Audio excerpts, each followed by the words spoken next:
నిన్నటి రోజున మీరు విన్నారు, సైంధవుని చేత అత్యంత క్లేశాన్ని అనుభవించింది ద్రౌపదీదేవి. ఆమె పాతివ్రత్యమే ఆమెకి అంగరక్షగా మారింది. ధర్మరాజు గారు తన తమ్ముళ్లతో భార్యతో కూర్చుని ఉండగా మార్కండేయ మహర్షిని ఒక ప్రశ్న వేశారు.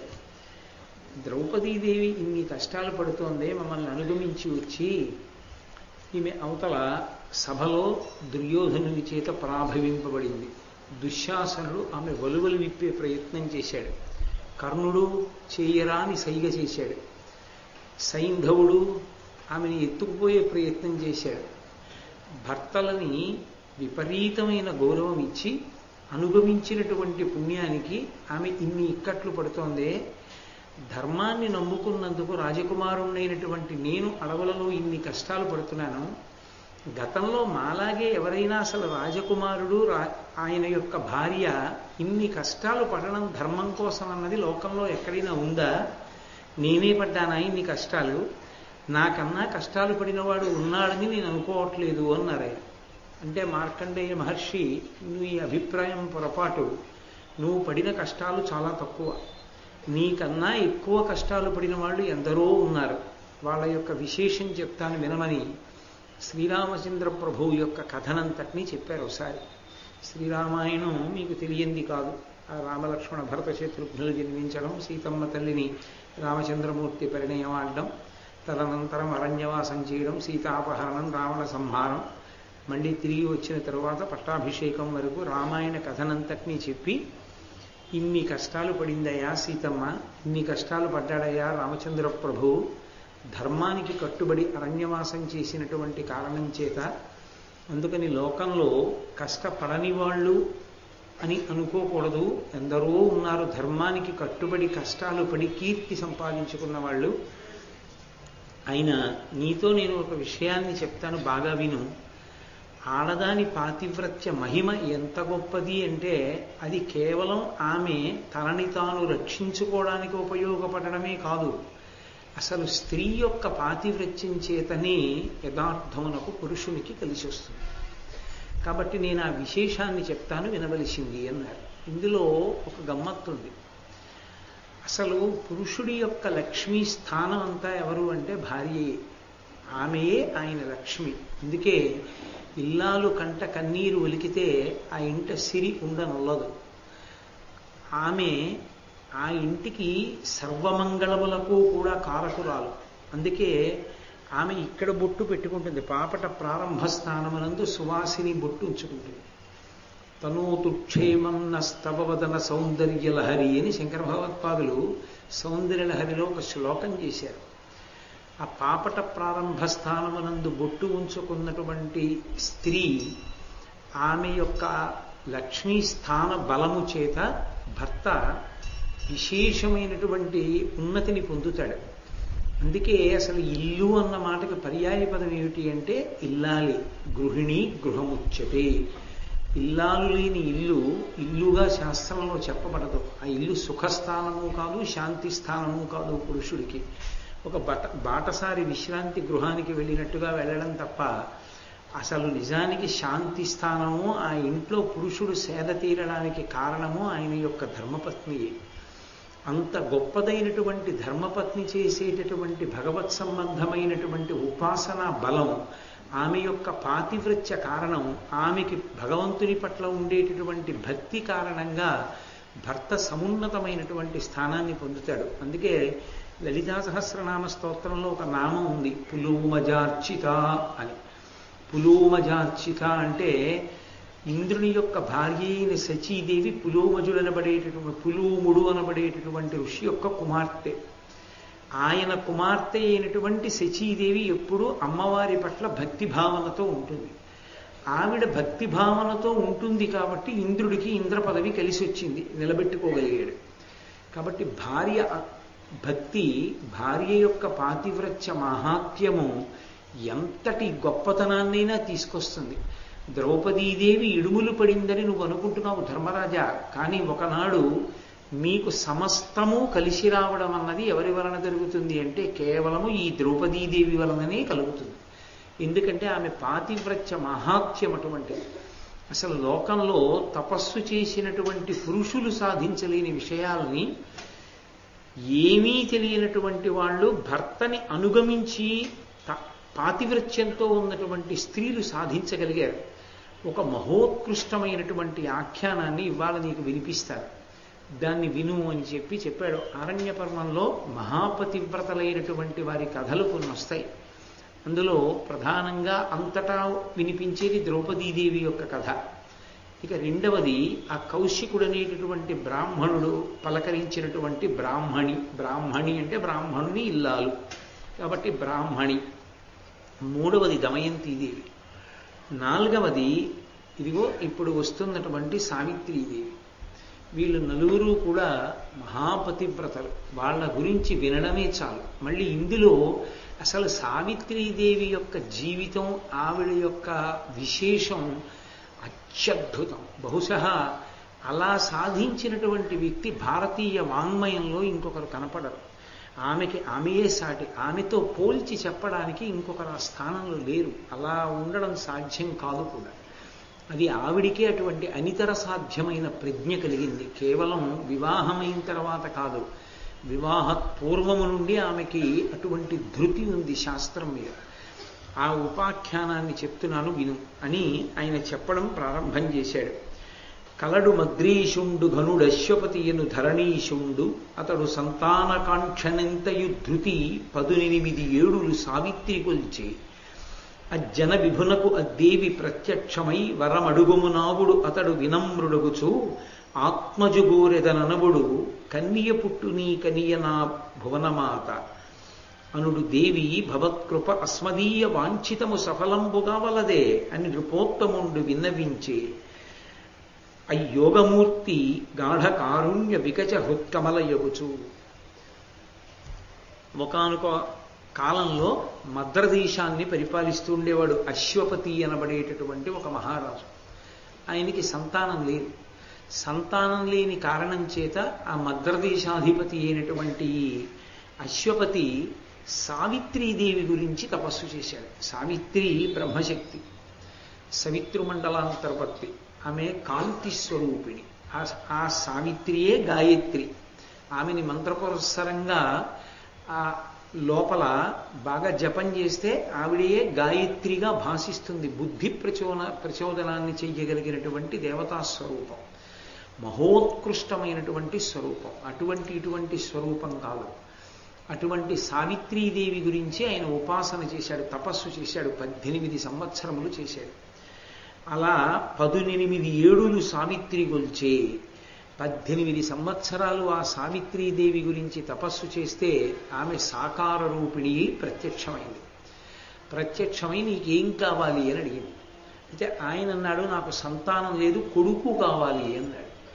సాధారణంగా లోకంలో కొడుకు కావాలి అని అడుగుతారు. కొడుకు కావాలి అని అడగడానికి కారణం ఏంటంటే వంశం నిలబడుతుంది.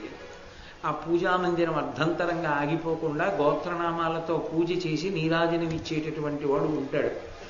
తండ్రి శరీరం విడిచిపెట్టిన తర్వాత గయాశ్రాద్ధం పెట్టడానికి అధికారం ఉన్నటువంటి కొడుకు ఉంటాడని కుమారుడు కలగాలి అని కోరుకుంటారు. కాబట్టి ఆయన కూడా అలాగే అడిగాడు, నాకు కొడుకు కావాలి అన్నాడు.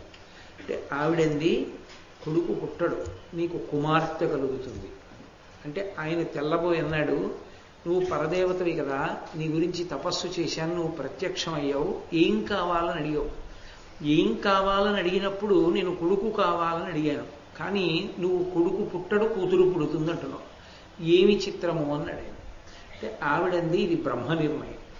సృష్టికర్త బ్రహ్మగారు కాదు, బ్రహ్మగారు నిర్ణయం చేశాడు, నీకు కుమార్తెయే జన్మిస్తుంది. కానీ ఆశ్చర్యం ఏమంటే ఆమె కారణంగా, ఆమె పుచ్చుకున్నటువంటి వరం కారణంగా నీకు తర్వాత 9 కొడుకులు పుడతారు. నేను వరం ఇస్తే ఒకడే పుడతాడు. నీ కూతురు యొక్క భక్తి కారణం చేత నీకు తర్వాత 9 కొడుకులు పుడతారు. కాబట్టి చింత పెట్టుకోవద్దు అని. సరే, కుమార్తె జన్మించింది. ఏ తల్లిని తాను ఆరాధన చేస్తే, తపస్సు చేస్తే తనకి కుమార్తె కలిగిందో ఆ భగవతి పేరే ఉంచుకున్నాడు. కాబట్టి ఆమెకు సావిత్రి అని నామకరణం చేశాడు. ఆ పిల్ల పెద్దదవుతోంది. ఆ వనజాక్షి పరిస్ఫుట యవ్వనయై సిద్ధ సాధ్య యక్షామర కన్యావలి తన సౌందర్య శ్రీ విలసన రేఖ అపహసించుచు నొప్పెన్. ఆమె పెరిగి పెద్దదై యుక్త వయస్సు పొందుతున్న కొలది దేవతల కన్నా సిద్ధ సాధ్య యక్ష అమరుల కన్నా కూడా అందగత్తెగా పేరుగాంచింది. కాబట్టి ఆమెని భారీగా చేసుకోవాలి అని ఉవ్విళ్ళూరనటువంటి పురుషుడు ఉండడు. అంత గొప్ప అందగత్తెగా ఆమె ఎదిగి పెద్దదవుతోంది. నారద మహర్షి వచ్చారు. ఆయన 3 లోకముల యందు సంచరించేటటువంటి లక్షణం ఉన్నవాడు, పైగా త్రికాల వీధి, భూత భవిష్యత్ వర్తమాన కాలములను బాగా ఎరిగి ఉన్నవాడు. ఎప్పుడు ఎక్కడ ఏం జరుగుతుందో ఆయనకి తెలుసు. ఆయన వచ్చిన తర్వాత ఆ ఒళ్ళో కూర్చున్నటువంటి పిల్ల ఇంకా చిన్న పిల్లే అన్న భావనతో తండ్రి ఉన్నాడు. ఆమె యుక్త వయస్సుకు వచ్చింది అని నారదుడు గ్రహించాడు. అంతే కదూ, తండ్రికి పిల్ల ఎంత పెద్దదైపోతున్నా ఆయన కంటికి మాత్రం ఆ పిల్ల చిన్నపిల్లే, నా కూతురు చాలా పెద్దదైపోయిందని ఏ తండ్రి అండు. ఏ తండ్రికైనా కూతురు మీద అదే భ్రాంతి, అదే ప్రేమ ఉంటుంది. మా అమ్మాయి మా అమ్మాయి మా అమ్మాయి అని అదే మురిపం. కాబట్టి నారద మహర్షి చూసి అన్నారు, ఈమె యుక్త వయస్సులోకి వస్తోంది, ఈమెకు తగినటువంటి సంబంధం ఏదైనా విచారణ చేశావా మహారాజా అని అడిగాడు. అశ్వపతి అన్నాడు, నేను ఇప్పటి వరకు విచారణ చెయ్యలేదు అని. ఆ పిల్లవంక చూసి అన్నాడు, ధీరా కులవతి కన్యా అని ఒక లక్షణం ఉంది శాస్త్రంలో. మహాపండితురాలైనటువంటిది, శాస్త్రములను ఎరిగినటువంటిది, మంచి అనుష్ఠాన బలం ఉన్నటువంటి ఆడపిల్ల, ఆమెకి భర్తని ఎంచుకునే అధికారం ఉంటుంది. అందుకే లోకంలో 2 తెరగులు ఉంటాయి.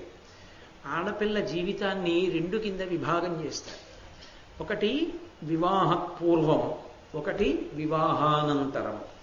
వివాహ పూర్వము ఆమె కొన్ని నోములు వ్రతాలు చేస్తుంది. ఏ నోము చేయనివ్వండి, ఏ వ్రతం చేయనివ్వండి, కన్నెపిల్లగా ఆమె యొక్క ప్రయోజనం ఒక్కటే, మంచి భర్త రావాలి. అందుకే వివాహానంతరము ఆమె చేసే నోములు వ్రతాలు అన్నీ భర్త యొక్క అభ్యున్నతి కొరకు. మరి తన కొరకు ఏముండదు. భర్త అభ్యున్నతే తన అభ్యున్నతి. అది స్త్రీ యొక్క విశాల హృదయం ఈ దేశంలో. అందుకే నెలకి 3 వానల్లో ఒక వాన పతివ్రతలైన స్త్రీల వలన కురుస్తుంటాయి. కాబట్టి ఆ పిల్లతో నోములు వ్రతాలు చేయించాడు. ఆ నోములు వ్రతాలు చేయించినప్పుడు ఆమెకి అవగాహన కలిగింది శాస్త్రం పట్ల. శాస్త్రం పట్ల అవగాహన కలగడము అన్న మాటకి మీరు ఒక్కటి అర్థం చేసుకోవాలి. ఏమిటి అంటే, భగవంతుని యొక్క అనుగ్రహం కలగడానికి కారణమేది? పుణ్యకర్మ. పుణ్యకర్మ అంటే భగవద్భక్తితో చేసిన కర్మ. ఆ భగవద్భక్తితో తాను చేసుకుని పుణ్యాన్ని పొందడం ఒకెత్తు. పరమ భాగవతోత్తముడైనటువంటి వాడు, భగవంతుని యందు అపారమైనటువంటి భక్తినిష్ట కలిగినటువంటి పురుషుడు భర్తగా లభించడం ఆడదాని జీవితంలో అంతకన్నా భాగ్యం ఇంకోటి ఉండదు. అది సర్వోత్కృష్టమైన భాగ్యం. ఎందుచేత అంటే కొన్ని కోట్ల జన్మలు దాటేస్తుంది. ఎందుకు దాటుతుంది అంటే, భర్త మహాపుణ్యశీలి, మహాభక్తి తత్పరుడు. ఆయన చేసినటువంటి సమస్త కర్మాచరణమునందు సగభాగం ఆవిడ ఖాతాలో పడిపోతుంది. ఆవిడికి పక్కన ఉందా లేదా, ఆవిడ చేస్తోందా చెయ్యట్లేదా సంబంధమే ఉండదు. ఆయనకు ధర్మపత్ని. ఆ కారణం చేత ఆయన చేసిన సమస్త పుణ్యముల యందు సగభాగం వెడుతుంది. కాబట్టి ఆమె జీవుడి ఖాతాలో ఎంత పుణ్యం పడిపోతుందంటే, ఆమె కొన్ని కోట్ల జన్మలు దాటి ఉత్తమ జన్మలోకి వెళ్ళిపోతుంది. కేవలం అటువంటి పురుషుడి చిటికిన వేలు పట్టుకుంది కాబట్టి. అందుకే పిల్లనిచ్చేటప్పుడు 7 తరాలు అటు ఇటు చూశారంటారు. 7 తరాలు అటు ఇటు చూశారని ఎందుకంటారంటే, కేవలం చెయ్యి పట్టుకుని వెళ్ళడం కాదు, అటువంటి భక్తి తత్పరుడైన భర్త లభించడం భాగ్య విశేషం. ఆడపిల్ల తండ్రి అని చూస్తాడు. ఈమె పాడైపోయినా అతని వల్లే. కేవలం లౌకికుడు అనుకోండి, ఆయన ఏమీ చేయడు. ఆమెకు అధికారం ఉందా? చేయకూడదు. ఆమె భగవంతుడికి నమస్కారం చేసుకుంటుంది. పాపం అంతకన్నా ఏం చేయగలదు ఆవిడ మాత్రం. కానీ అసలు నిజానికి సంకల్పం, ఇంటికి రక్షణ కల్పించగలిగిన వాడెవరు? పురుషుడు, యజమాని. అతను చెయ్యాలి. ధర్మపత్ని సమేతస్య సకుటుంబస్య సపుత్రకస్య సపరివారస్య అంటూ సంకల్పం చెప్పవలసిన వాడు ఆయన. ఆయన చెయ్యట్లేదు అనుకోండి, ఇప్పుడు ఆమె ఏం చేస్తుంది? ఆమె ఏదో కొంత చేసుకుంటుంది. కానీ ఆమె నింద చెయ్యొచ్చా భర్తని? నింద చేయకూడదు, అది దోషం అవుతుంది. ఇప్పుడు నింద చెయ్యకూడదు, ఆమె ఏం చేసుకుంటుందో అది మిగులుతూ ఉంటుంది. అదే ఉత్తముడైన వాడు భగవద్భక్తి తత్పరుడైనటువంటి వాడు భర్తగా వచ్చాడు అనుకోండి, ఆమె ఏం చేసింది అన్నదాంతో సంబంధం లేదు. ఆమె చేసిందా చేయలేదా పక్కన పెట్టేయండి, చేస్తే అదృష్టం, చేయకపోయినా ఆయన వలన ఈమె దాటేస్తుంది. ఈమె ఎంత దాటుతుందంటే కొన్ని కోట్ల జన్మలు ఎత్తవలసినటువంటి జీవుడు దాటి ఉత్తమమైనటువంటి జన్మలోకి పరమేశ్వరుడికి దగ్గరగా వెళ్ళిపోతాడు. అది చాలా చాలా అదృష్టం. అందుకే భక్తి తత్పరుడైనటువంటి భర్త లభించడం అంటే అదొక గొప్ప అదృష్ట విశేషంగా చెప్తారు. అందుకు వెతుకుతాడు ఆడపిల్ల తండ్రి, అది చూడాలి. అలా భక్తితో నిలబడగలడా? జీవితం ఏముందండి, నేను తక్కువ అని చెప్పను, బాహ్యమునందు భోగాలు తక్కువని నేను మాట్లాడను. గృహస్థాశ్రమంలో అవి ఉంటాయి. భక్తి ఉన్న చోట ఎందుకుండవు? భగవంతుడు అన్నీ ఉంచుతాడు. భక్తి లేని చోట ఉన్నవి జారిపోతాయేమో కానీ భక్తి ఉన్న చోట కూడనివి కూడా కూడుతాయి. కాబట్టి అన్ని భోగాలు అనుభవిస్తుంది ఇహమునందు. పరమునందు గొప్ప వైభవంతో వెళ్ళిపోతుంది. కాబట్టి అటువంటి స్థితిని పొందడానికి యోగ్యుడైనటువంటి భర్తని పొందడం వల్ల వచ్చేటటువంటి ప్రయోజనాన్ని శాస్త్రీయమైన కోణంలో తెలుసుకున్నటువంటి పిల్లని ధీరాహ అంటారు. ఆమె పండితురాలు. ఆమె తెలుసుకుంది, నాకు ఎటువంటి వాడు భర్త అయితే నా జీవితం పండుతుంది అని. కులవతి. కులవతి అంటే ఆమె హేయమైన భావములున్నది కాదు, కేవలము శరీర సంబంధమైన కామము మాత్రమే మనసులో పెట్టుకునేటటువంటిది కాదు. ఆమె ఉత్తమమైనటువంటి లక్షణములు మనసునందు సంస్కారముగా పరిఢవిల్లినది. కన్య. కన్య అంటే ఒకరికి చెందని. ఈమె నాది అని అనకపూర్వం ఉన్న పిల్ల. మా ఆవిడ ఉందనుకోండి, నా భార్య అంటాను నేను. అలా నా అనడు. తండ్రి అంటాడు కదండి అని మీరు అనొచ్చు. తండ్రి అంటున్నా ఆడపిల్ల విషయంలో ఒక పరిమితి ఉంచుకుంటాడు. ఆమెని పుడుతూనే ఆడపిల్ల అని పిలిచాడు. ఆడపిల్ల, అక్కడికి వెళ్ళిపోయే పిల్ల ఇక్కడ ఉండదు.